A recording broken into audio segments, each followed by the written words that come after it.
नमस्कार विद्यार्थी मित्रांनो, आज आपण पाहणार आहोत सावित्रीबाई फुले यांचा सुंदर असा निबंध। सावित्रीबाई फुले या भारतातील पहिल्या महिला शिक्षिका, समाजसुधारक आणि कवयित्री होत्या। त्यांचा जन्म 3 जानेवारी 1831 रोजी नायगाव, सातारा जिल्ह्यात झाला। त्यांनी आपले संपूर्ण आयुष्य समाजातील अज्ञान, अन्याय आणि स्त्री दारिद्र्याविरुद्ध लढण्यासाठी समर्पित केले। महात्मा ज्योतिराव फुले यांच्या सहकार्यांनी त्यांनी स्त्रियांसाठी शिक्षणाचे दारे उघडले।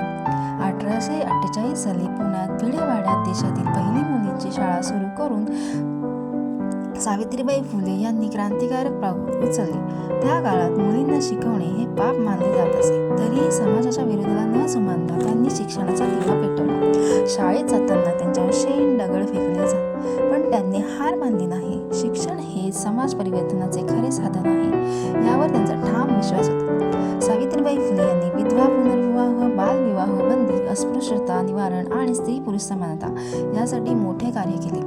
त्यांनी काव्य फुले आणि 52 कशी सोबत रत्नाकर यांसारखे ग्रंथ लिहून समाज प्रबोधन केले।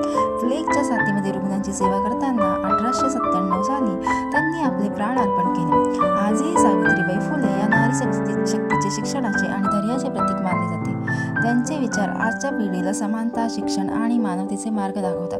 जर तुम्हाला हा निबंध आवडला असेल तर लाईक करा, शेअर करा, सबस्क्राईब करा। धन्यवाद।